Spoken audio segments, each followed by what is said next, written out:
पढ़ो पढ़ो पढ़ो पढ़ो पढ़ो पढ़ो से बच्चे नहीं पढ़ते हैं। मतलब आज अगर डांडिया की नाइट है तो कल जाकर हमें मैथ्स का पेपर देना है। एनसीईआरटी इज मस्ट, बट सिर्फ सिर्फ एनसीईआरटी से नहीं होगा, एनसीईआरटी इज नॉट सफिशिएंट। जब उनकी चैप्टर वाइज टेस्ट होती है स्कूल में तो अच्छा परफॉर्म करते हैं, बट जब चैप्टर को मिक्स किया जाता है तो just you can go through the points कि ये पॉइंट्स है, उसके अंदर ये सब सारे सब पॉइंट्स हैं और एग्जाम्पल्स है, ताकि आपको डर ना लगे, आप पैनिक ना हो जाओ एग्जामिनेशन हॉल में कि ये क्वेश्चन तो हमने कहीं देखा ही नहीं। इसलिए आपको, क्योंकि अभी बच्चों के एग्ज़ाम आ रहे हैं, ठीक है ना, मिड टर्म का एग्ज़ाम है, बहुत सारे स्कूल्स में पीटी होते हैं, मतलब अलग अलग नेम्स होते हैं एग्ज़ाम के। तो मिड टर्म का जो एग्ज़ाम होता है, तो डाउट ये है कि ये जो मिड टर्म है इसमें मार्क्स कम क्यों आते हैं, मार्क्स कम आते हैं, पेपर डिफ़िकल्ट क्यों आता है, ठीक है। और बोर्ड का जो पेपर है हमारा, फाइनल पेपर जो मार्च में होता है, वो ज़्यादा इजी होता है या फिर ये मिड टर्म वाला एग्ज़ाम ये ज़्यादा इजी होता है, मतलब इस पे कन्फ्यूज़न था बच्चों के और ये डाउट भी है। तो बच्चों क्या करते हैं, मिड टर्म का एग्ज़ाम को लेकर के बहुत ज़्यादा पैनिक कर रहे हैं, ठीक है ना, बहुत ज़्यादा प्रॉब्लम है और उनका जो सेल्फ कॉन्फिडेंस है बहुत ज़्यादा डाउन चला जाता है। तो पेरेंट्स का ऐसा बोलना था कि हमारा जब ये मिड टर्म का एग्ज़ाम जो आता है, मार्क्स बहुत ज़्यादा कम आते हैं बच्चों के, तो कॉन्फिडेंस डाउन हो जाता है, तो उसका जो परफॉर्मेंस होता है बोर्ड में वो कम हो जाता है। तो ऐसा क्यों होता है? आपके जो 11 ईयर्स का एक्सपीरियंस है उसको लेकर के उस पर कुछ आप बताइए, ताकि बच्चे और पेरेंट्स दोनों को हेल्प मिले। ओके ठीक है, नहीं ये तो बहुत अच्छी बात है कि हम लोग इस टॉपिक पे डिस्कस कर रहे हैं, क्योंकि जनरली क्या होता है कि हम लोगों को बस एक्सपेक्टेशन होता है कि बस अच्छे स्कोर ले आए बच्चे किसी तरह से, बट उनके पार्ट को भी समझना ज़रूरी है, वो किस चैलेंजेस से फेस कर रहे हैं और उनको कैसे ओवरकम करना है, वो हमें उस पर कोई बात नहीं करता है ना।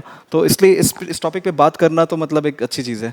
सो let us start this. I think बच्चों को और जो हमारे व्यूअर्स हैं, as a parent, as a teacher, as a student, आप देख सकते हैं इसमें आपको पीरियडिक टेस्ट, जो भी पीटी आप कहते हो, पीटी एग्जाम्स, या फिर मिड टर्म एग्जाम्स और आने वाले प्रीलिम एग्जाम्स, उसमें आपको डेफिनेटली हेल्प मिलेगा। हो सकता है कि अभी किसी किसी स्कूल में मिड टर्म हो भी चुका हो, बट डोंट वरी, आगे फिर से 2 महीने बाद आपको फिर से प्रीलिम देना है, सो उसके लिए एटलीस्ट आप प्रिपेयर्ड रहोगे, है ना। तो हम लोग इसको पॉइंट वाइज डिस्कस करते हैं और यहाँ पे हमने 4 ऐसे पॉइंट्स निकाल कर रखे हैं जो कि एक्सपीरियंसेस से बच्चों को ऑब्जर्व करके, है ना, और उनके जो चैलेंजेस देखने को मिले, उन्होंने कैसे ओवरकम किया, उन सभी चीज़ों से हमने ये बस 4 कंक्लूजन निकाला है कि अगर इस 4 पॉइंट पे बच्चे थोड़ा इस पे वर्क करें तो उनका अच्छा एग्ज़ाम जा सकता है डेफिनेटली। जिसमें सबसे पहला है लैक ऑफ रिविजन, ठीक है। दूसरा है डिफ़िकल्ट पेपर जो स्कूल में एग्जाम्स में मिलते हैं, देन पेपर भी स्ट्रिक्ट चेकिंग होती है, और फोर्थ रीज़न है लैक ऑफ कॉन्सेंट्रेशन। तो ये 4 पॉइंट्स में से जो पहला पॉइंट है लैक ऑफ रिविजन और फोर्थ पॉइंट है लैक ऑफ कॉन्सेंट्रेशन, ये बच्चों के हाथ में है। मतलब बच्चे चाहे तो अच्छे से रिविजन कर सकते हैं और अच्छे, अगर वो चाहे तो कॉन्सेंट्रेट होकर स्टडी भी कर सकते हैं। लेकिन ये जो दोनों पॉइंट्स है, डिफ़िकल्ट पेपर और स्ट्रिक्ट पेपर चेकिंग, ये तो ये जो हम टीचर्स के हाथ में ये जो 4 पॉइंट है, इन्हीं 4 पॉइंट लास्ट के जो 10-11 सालों में बच्चे फेस कर रहे हैं, तो उसको वो आप लोगों ने एनालिसिस किया होगा कि क्यों ऐसा होता है। तो ये 4 पॉइंट निकल के आया, मेनली इसी रीजन से जो है मार्क्स भी कम आ रहे होते हैं, ठीक है, उनको पेपर भी डिफिकल्ट लग रहा होता है। तो अब क्या करना है, एक एक करके इसका सॉल्यूशन जानना है हमें, इसको कैसे हम लोग। यस, पहले मैं आपको चैलेंज बताता हूँ इन डिटेल कि चैलेंज क्या होता है, और फिर हर एक टॉपिक पे हम लोग सॉल्यूशन का डिस्कस करेंगे, ठीक है। तो सबसे पहला है लैक ऑफ रिवीजन। देखो, रिवीजन नहीं होने का कारण ये है कि अभी जैसे जब बच्चे एनरोल होते हैं नए एकेडमिक ईयर के लिए, that start mostly by March, क्योंकि फरवरी में तो उनका प्रीवियस ईयर का एग्जाम होता है, फिर मार्च में वो नए क्लास में प्रमोट किए जाते हैं। तो मार्च, अप्रैल, मई, ये 3 महीने बच्चे बहुत एनर्जी से पढ़ते हैं। फिर जून, जुलाई, अगस्त एंड सितंबर, ये 4 महीने थोड़ा एनर्जी डाउन रहता है बच्चों का। बहुत सारे रीजंस है, वो हम लोग सब आज देखेंगे कि क्यों ऐसा हो जाता है।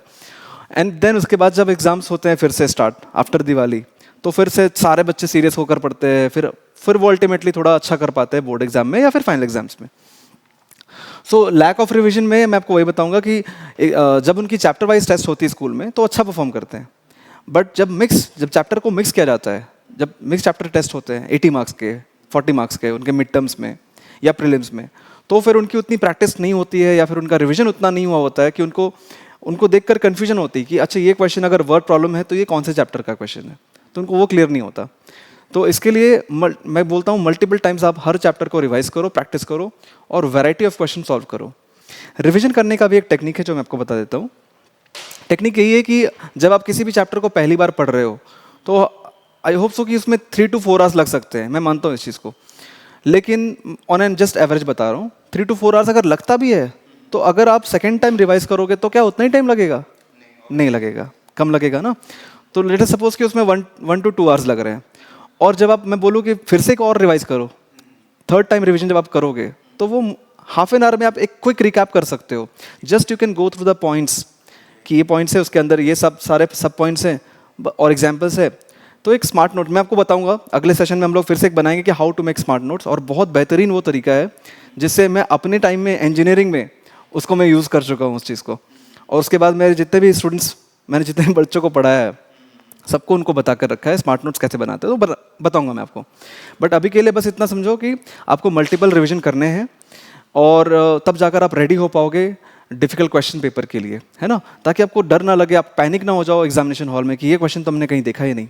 इसलिए आपको वो हम लोग बात करेंगे डिफिकल्ट क्वेश्चन। तो सर ये लैक ऑफ रिवीजन जो है, तो रिवीजन करने का कोई प्लान है, या फिर कैसे रिवाइज करे? अगर कोई एक टॉपिक पढ़ लिया इंसान या फिर कोई स्टूडेंट, तो वो टॉपिक को कितने दिन के बाद फिर रिवाइज करना होता है और कितनी बार रिवाइज करना होता है? अच्छा, ये बहुत अच्छी सी बात है, क्योंकि इसमें ऐसा है कि देखो, ट्रिगोनोमेट्री अगर मान लो आप सॉल्व कर रहे हो, या फिर कोई भी एक डिफिकल्ट टॉपिक आप सॉल्व कर रहे हो जो बच्चों को डिफिकल्ट जाता है, और अगर आपने 1 महीने बहुत अच्छे से सॉल्विंग की है और फिर 2-3 महीने बाद आप उसको फिर ट्राई कर रहे हो, तो यूजुअली देखा गया कि बहुत सारे बच्चे रिकलेक्ट नहीं कर पाते हैं, जबकि उन्होंने बहुत अच्छे से उस चैप्टर को कंप्लीट किया था।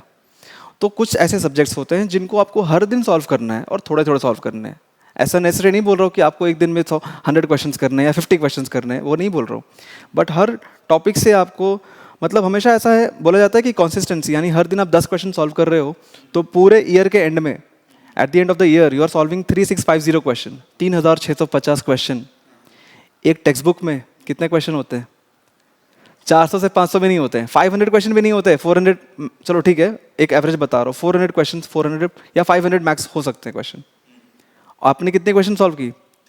3650। ये सोचो, मतलब आप 8 टाइम्स ज़्यादा, मतलब एक बुक को अगर आप चाहो तो 8 टाइम्स सॉल्व कर रहे हो eight the end of the year. This is the power of consistency.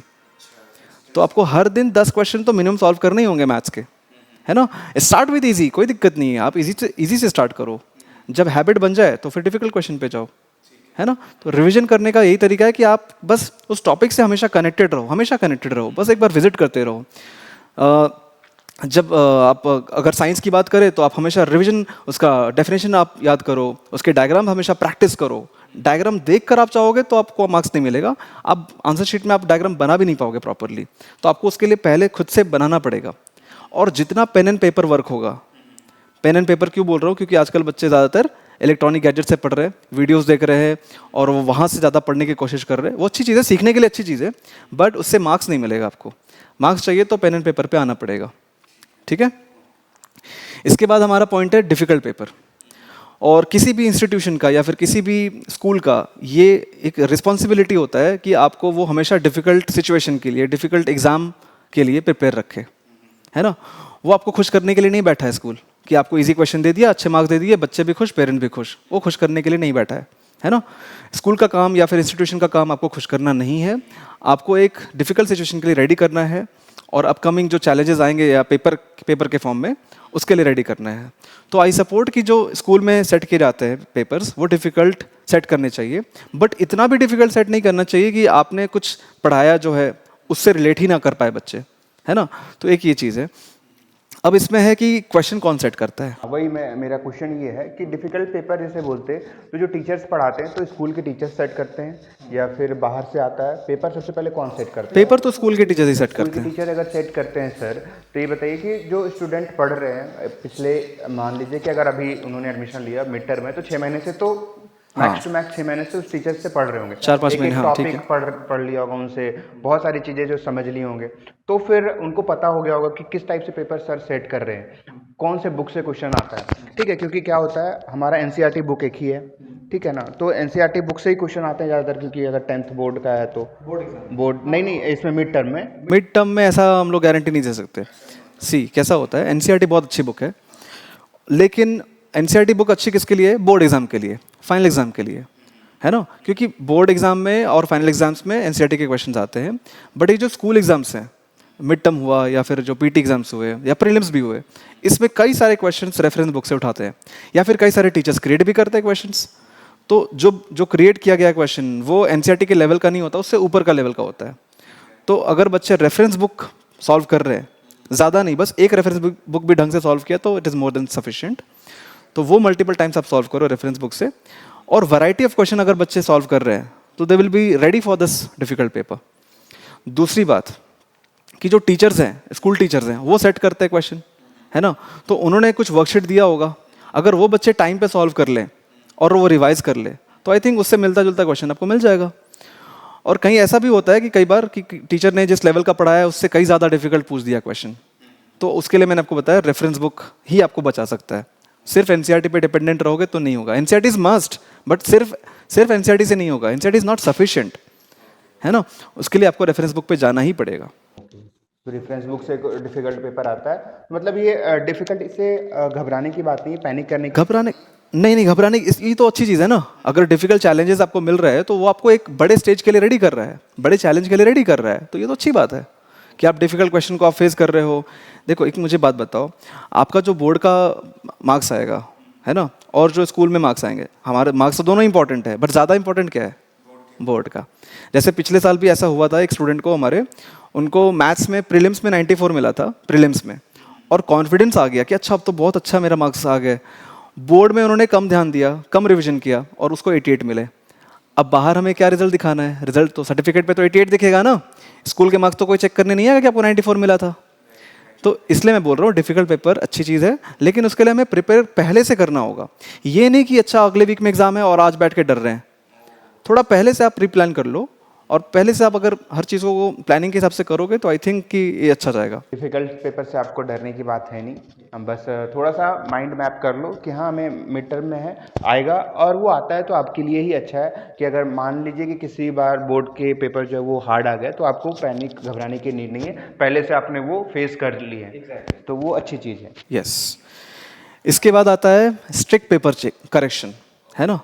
और ये मैं फुल सपोर्ट करता हूँ कि पेपर तो हमेशा स्ट्रिक्ट चेकिंग ही करनी चाहिए। मैं आपको एग्जांपल समझाता हूँ। जैसे मान लो कि क्वेश्चन में किसी बच्चे ने आंसर लिखा और स्कूल में लीनियंटली चेकिंग हो रही है, पेपर बहुत ही कैजुअल तरीके से यार लीनियंटली चेकिंग हो रही है। आप टीचर से जानते हो, टीचर आपको जानता है, और जान पहचान के चक्कर में टीचर ने आपको मार्क्स दे दिए। इससे क्या होगा? इससे ये होगा कि अगर बच्चे ने फॉर्मूला नहीं लिखा और उसे फुल मार्क्स मिल गए उस पूरे प्रॉपर क्वेश्चन में, तो बच्चे के माइंड में ये बैठ जाएगा कि this is my correct answer और मैं यही लिखने वाला हूँ बोर्ड एग्जाम में। लेकिन बोर्ड एग्जाम में जब मार्किंग स्कीम से करेक्शन होगा तो मार्किंग स्कीम के हिसाब से अगर आपने फॉर्मूला नहीं लिखा है तो यू वोंट गेट मार्क्स, तो वहाँ तो मार्क्स कट हो जाएंगे, राइट? ऐसा हो सकता है ना।